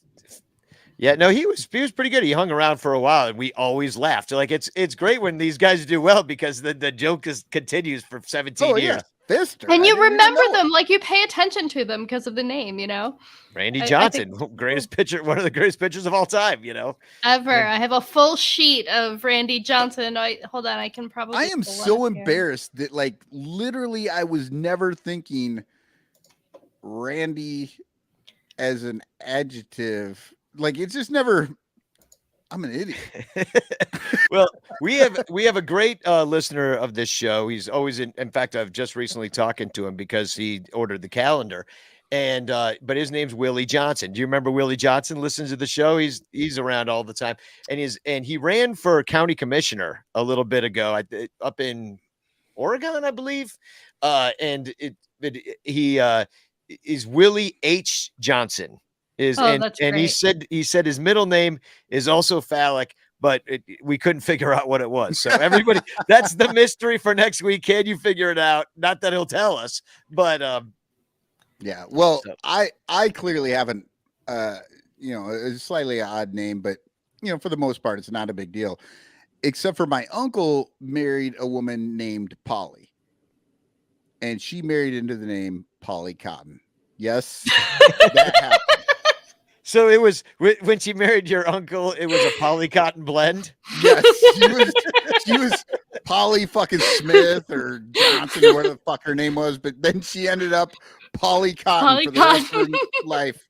Well, as long as you're making up names for yourself, you might as well make one up as cool as Juliana Glass or Glassy. I'm not sure. So Juliana, formerly known as Ben Zobrist's wife, has changed her name to Juliana Glass.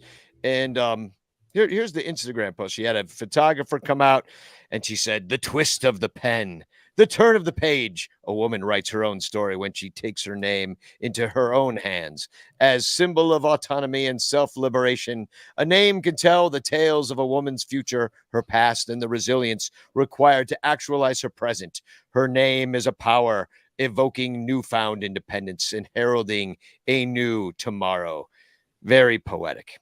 She is clearly going for like in 100 years. She's hoping those words are going to be like still on, still being read in high school English classes somewhere because they'll be studying Instagram in 100 years. I mean, we talked about Juliana on this show a lot. back in the day. And, you know, all the jokes about, you know, Ben, and of course, like, it sucks when any marriage breaks up. It happened to ruin a Cubs season, which pissed us off like a kind of a lot. And so she was always very interesting. It was kind of annoying. We got sick of her song, the Alive song, and we definitely didn't want to hear Benny and the Jets anymore at some point. So, you know, I do wish her well. I think she's an interesting person. I mean, you know, look at her clothes. Like, she's dressed like a Crayola I'm all crayon. in on her, you know, creating her own name. You know what I mean? Like, if you're gonna do it, I mean, somebody on this show has. Yeah, I made up my name. Yeah. For Have you anybody really? who didn't Yeah. realize, I didn't know Rocket that. is not Danny's real name. No, If an it alias. was, it only I'm had running one T. I'm running from the law. That's funny. No, I've thought for a long time about changing my name from my legal name. I'm, you know, going through a divorce anyway, but like You my may as name's- well be IFG now. I mean, like, but my names before my married name weren't particularly well attached to me either. So, Oh, you know, do it. I respect Juliana for that. We could do I'm sure the ranchers would love to give you all sorts of ideas. Of It's names. funny. I mentioned it to a friend of mine, Richard. He did the English commentary for the CPBL that one season, and Richard he gave Wang. me, Richard Wang. He gave me a Chinese name. It's right here on my wall. Very cool. So I'm Lin Just go with Eiley. that. Then you're like Prince. Then you're just a symbol that we can't My even name, pronounce. I'm Allie Lynn. That's it. Nice. Well, it's like what's funny to me about Juliana, and like, I guess, and I really had to like think about it again, because I hadn't for. I'm like, what is it that bugs me about her? And it's because I'm like a lot like her. So, and I think that's like the problem. It's like, you know, I find her super relatable personally. and I'm jealous that she like got all that money to be a loony artist, because if I like got to get all this money, and like, she literally sued for even more money because Ben Zobrist went and tried to save their marriage. And like, he's like, no, honey, come back to me. She's like, I'm out of here. I'm with this guy now. I'm a new woman. Screw you and whatever you're doing, baseball boy. And like, that's fine. But she sued in the divorce to get even more money because he left the Cubs and did not protect the marital assets during the divorce, and he quit his job. What she was actually thinking is, I had everything planned. He was going to be gone for another 4 months. Him being at home, fuck my whole plan up, and we didn't make any money. I mean, I'm on team both their sides and for their lives, you know, and they got kids. Yeah. But the thing that kind of bugs me about her is like, it's just she thinks she's so artistic, and she like wears it so on her sleeve that like it makes me not trust it. Like, she just thinks she's like too great. Like, go to her Instagram page and it's just all pictures of her, and then some kids, but it's just like, but it's all just, you know, paid for. Right. I'm a model pictures, and I'm just like, oh my God. I'm absolutely with you, Danny. You are a lot like Juliana. I know, and I'm saying on either side of you on the show right now. I'm looking at you. I can see on your a face picture 3 different times. It's so hypocritical. But I just admitted this. That's what you I hate. Are in love with Cubs players way more than she probably ever was. And you've been hoping to get married to the Cubs second baseman your whole life. I know. And so I'm just jealous as hell of her life. Like, and that's what bugs me. I mean, I would be a psycho crazy mom artist if I had her money too. I just didn't marry a baseball player. Yeah, exactly. And if you just like could, and then you'd launch your career and, hey, I'm going to make it. Right. Like, imagine what I could do if I had money, and I just don't. So it's whatever. Yeah, follow your dream. Yeah, go out there. Good for you, Juliana. Yeah, like I wish, like, meanwhile, I'm like, hey, you guys want to buy a calendar so I can afford to make the Bleacher Bum Band album? And she's like, honey, I'm going to the studio, just spend another 10 G's. And like, we're printing up, Kay, could I be your leadoff walk-up song? Oh, sure. Here's the single. I'm going on WJ. Like, she gets all this stuff that, you know, so, and also she ain't that good. That's my issue. Like, that's kind of my issue. It doesn't matter because she can afford the self-promotion that we can't. Exactly. So that's what bugs me about her. And I'll just have to get over it because, like, you know, We're not mad at Juliana. We're mad at capitalism. Yeah. And I'm never exactly. And I'm never going to That's a running theme on this show. Exactly. You are fitting in so well. So, but I did have a good line about it is that, like, what she reminds me of, because she's gone totally pro-gay with her Christianity. She's still very Christian. I'm so proud of her. But that was like, a huge hurdle to get past, and I'm really proud of her for that. And she had like a gay online pastor on, and that's really cool. But like in that way, she reminds me of Tammy Faye Baker. If you remember from like that's like an 80s thing with Jim Baker, and she would cry and like the makeup would run down her face. And then she totally went fully gay. Like the dude was, of course, because he's an online preacher, got caught having sex with a bunch of hookers and stealing a bunch of money, went to jail, like, you know, typical, you know, online preacher guy. So anyway, Juliana's with one of those guys interviewing. So she reminds me she's in that world, you know what I mean? That online preacher world. So she's got that going on, but she's also got that touch of like Gwyneth Paltrow, sort of like out of touch, like, let me give you mom advice. And like, she's like writing a blog. Let me sell you a $400 egg that you put in your cooch to make it strong. Exactly. Well, it's the life advice from people who have never really experienced struggle. Yeah. So that bothers I'm going to solve you. Yeah. Exactly. With all you need is $10,000 and no job, and like then you'll be fine. Just relax more. Yeah, you need a mani-pedi. So and then the last one was that she reminds me because of her like totally bitten style from like the Harajuku world of like Gwen Stefani, who totally bites. Like Gwen Stefani came out last week and she's like, I'm actually secretly Japanese. You're like, no, you're not. No, baby, no. No, you just like stole all their style and put hot Asian girls in your music videos. Secret, like not even her family knew it. Exactly. Not even her white Anglo family had any idea that. No, it's just so she's got all that like you know, this is Alexander Guinness Humphrey Bogarts. Yes, and he's a good boy. Yeah, for the podcast listeners, we've been having cat sightings this entire show, which is wonderful. My God. For anybody who's not watching, the cat and the dog, I'm surprised it's the first time we've seen them, because I am always distracted by the wiener dog and the cat chasing each other in and out of the room. You're just always running back and forth around the house. It's a reason to watch us live. It really is.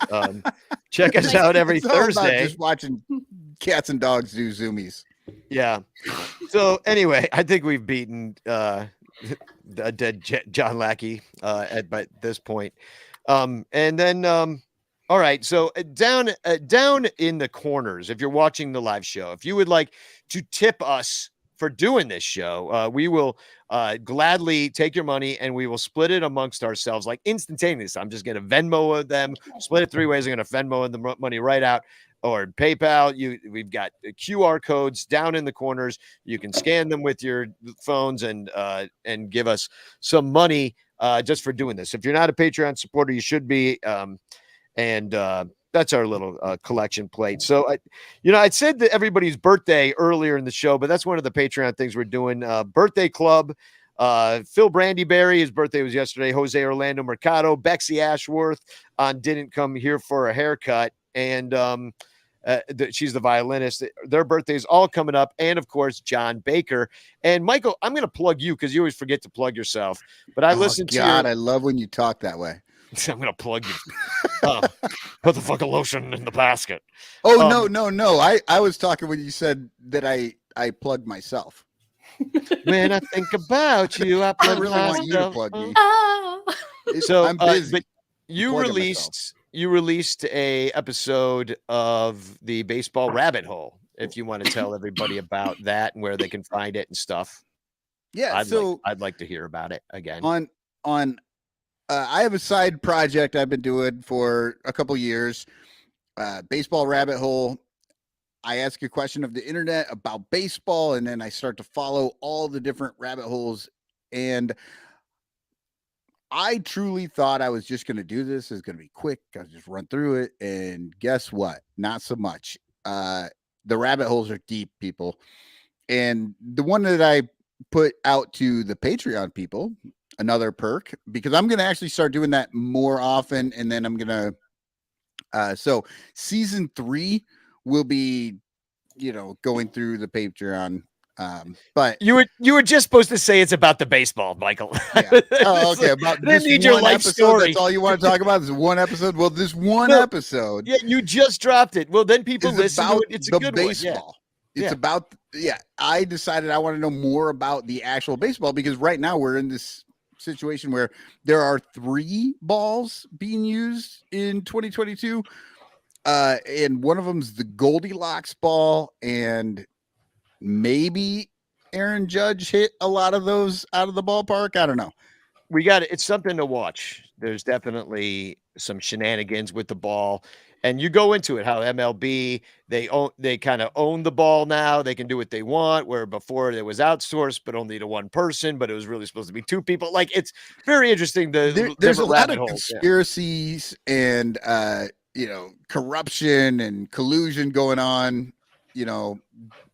Big capitalism trying to skirt monopoly laws. Yeah. It was actually pretty fun. Yeah. And there's a lot of great baseball episodes like that. You're already in the second season. So it's definitely subscribe to Michael's Baseball Rabbit Hole, which I did drop the podcast link for Apple anyway. If I don't know what you use, but you can just look it up and find it. I'm selling the calendar. So it's awesome. Buy it. Sunranto.com/calendar. Get your birthday in there. You have 10 more days to do it.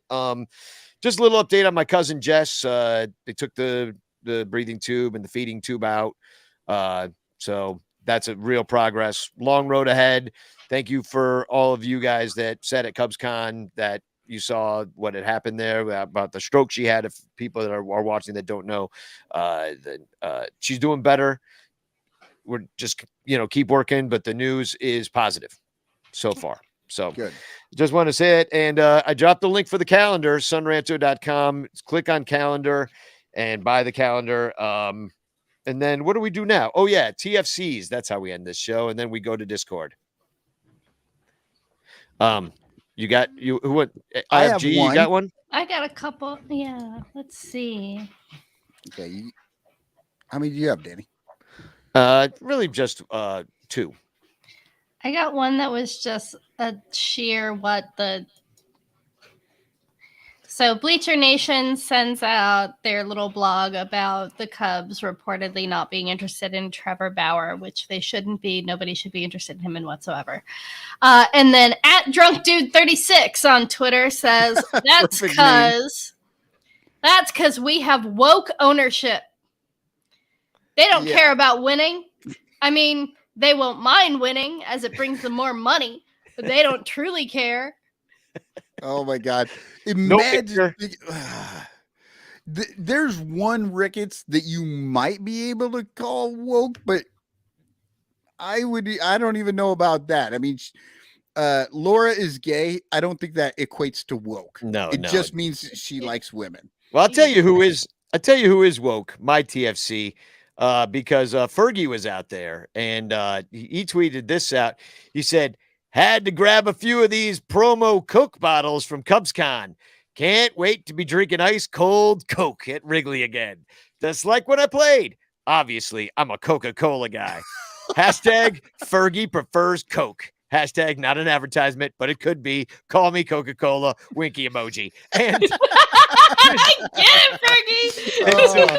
Go get that coin, Fergie. But also, like, it's really funny if you know that Fergie was once busted for Coke.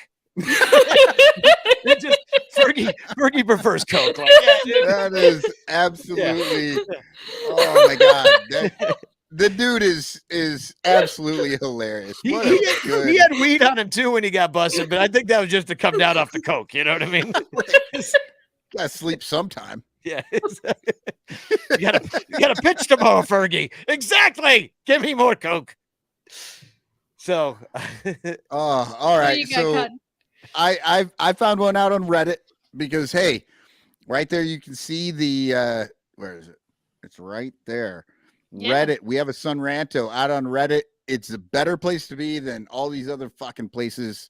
And I'm out there and there's the Shy Cubs And I found these jokers really having a good time with what the season might be like.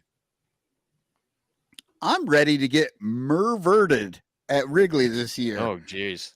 And then the next guy, I like it. We can all get hornered and merverted this summer. And then the next guy says, new fan club should be the Merverts. Oh my And God. then the final guy is fapping to hap, pervin to mervis. Yikes. And that's full This on is how you TS. get people to go over to Reddit? For We're not going over the there now. Is that record, not the come on. That for was the funny. record, Matt Mervis has said he does not care for the Merv Perv jokes. So, I would not like, if imagine. you care about Matt Mervis, don't make those jokes. They're not in good taste. He does not like them. Don't do that. Oh, I hadn't actually seen that. I was actually laughing because No, we like call him and the, his parents, there was a video. Like, please don't do that. we call people prospect perverts. And that's what was Yeah. getting me. So, all right. Well, Matt, I know you're watching. I am sorry. I wasn't aware. I will never make that. But To be fair, I haven't made that joke. It's not a very good joke. Yeah. So yeah. I've got this. I mean, the sport. Oh, no, it's your turn, IFG. Did you have another one? Me? I do have another one. Yeah, bring it. I like to not always flex on people on this Flex and Cube. I like to point out happy flexes too. And this one I thought was amusing. This is if y'all remember Tsuyoshi Shinjo. He used to play for the Mets a while back, and now he is the manager of the Nipponham Fighters in Japan. And he has a fantastic idea that would be fun. He's proposed the idea of a league shuffle every year. Have a random drawing to decide which teams go in which league. Random teams and random leagues with DH, without DH, because the Central League in Japan still doesn't have a designated hitter.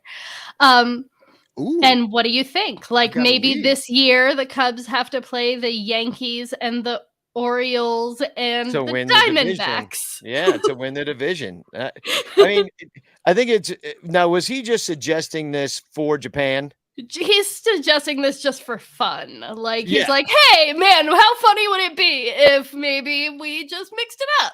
It's just Japan's smaller. That's all I'm saying. It's easier to get around. It's just two different leagues. Yeah. So that would be fun though. Oh, it really would. All of a sudden, next year it's like a shuffle. Next year you're in with the Astros, the Mariners, the Yankees, and and you've got to beat those guys. Well, what if we did it? It's not a complete relegation. People have talked about relegation like in soccer, but you take all the division winners, all the playoff teams or whatever, and you put them in one division. And then your second place next teams, year you have and then, to be best and then of the you've best. got your shit division. Yeah. But they all, it still works the exact same. You know what? Let's talk about this on Discord afterwards, because this is a rabbit hole we could go down real quick. Yeah.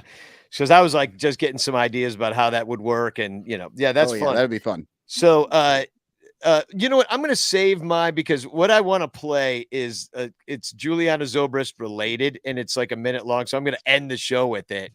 And it's a performance art piece that I did with my niece of Juliana, or her reading Juliana Zobrist's. Do you remember we used to do these? Yes. It was like she was like 10 or 11 at the time, and she was reading Juliana Zobrist Instagram posts like dramatically, and then I was making weird art videos with them. And and it's just the way we spent the off season one time, so I'm going to play that at the end, and that's a TFC of my own, but I'll save the other idea. So Cotton, you got another one? No, that was it. I only had one. All right, cool. Well, then I guess it's nearly time to say goodbye. So we have to get a little hashtag chance in the chat. If you're watching right now, hashtag chance if you haven't done it yet, because you could win a postcard sent to you by me with a message of hope and or doom. That is the wrong. Hold on.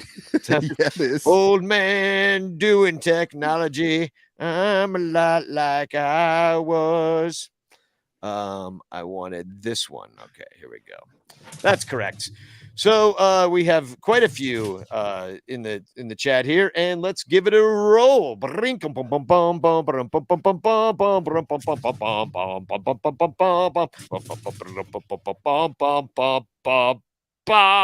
Winner, Jared P.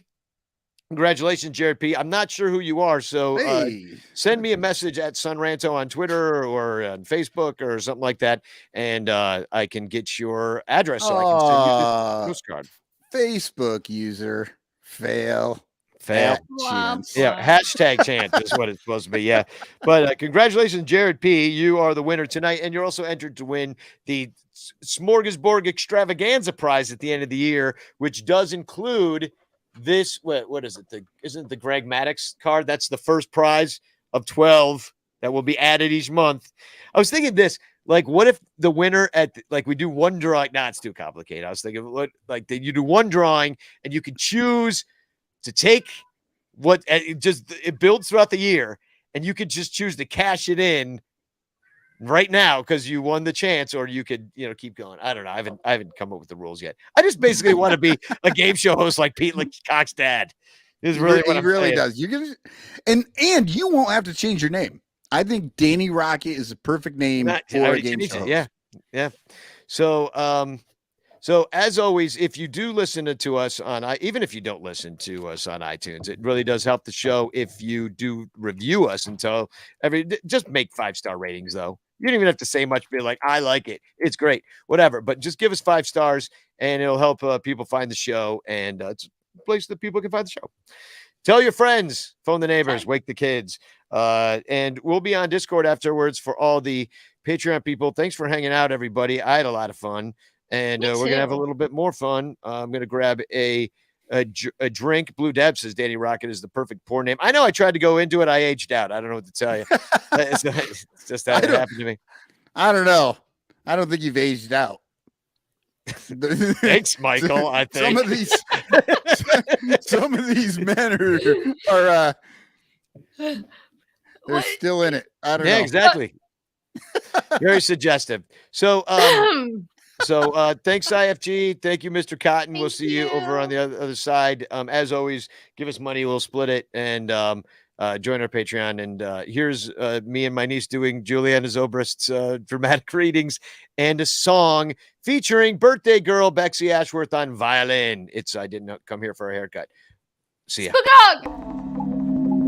January 9th. This is my regurgence.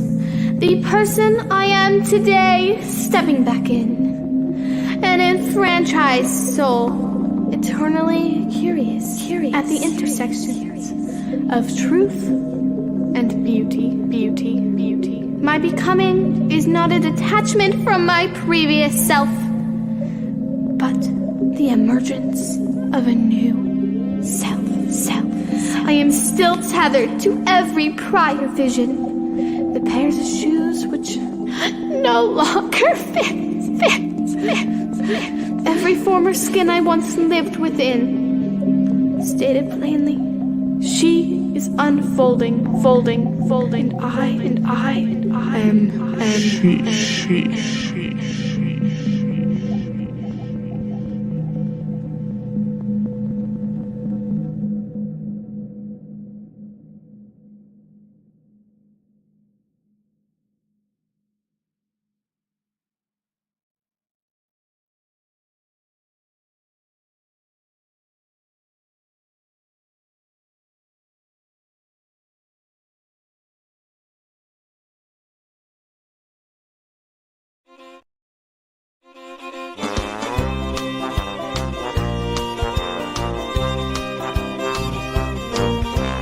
My name is John Lackey, and I pitch for the Cubbies. And I didn't come here for a haircut, I came for jewelry. And every night I dream about wearing camouflage and gold. When we win the World Series that crazy night in Chicago.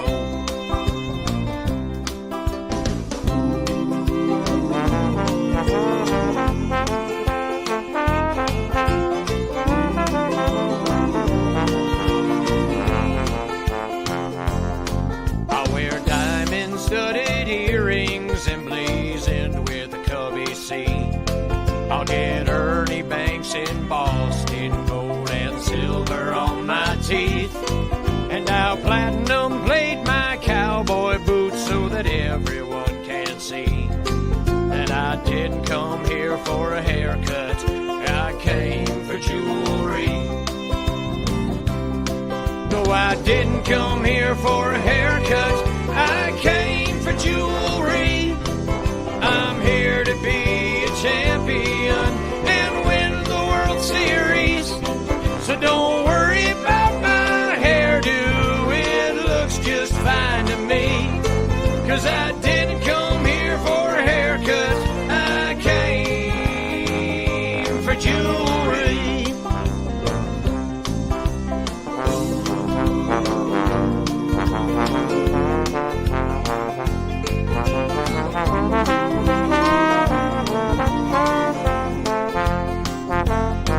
A golden necklace medallion of good old Harry Carey.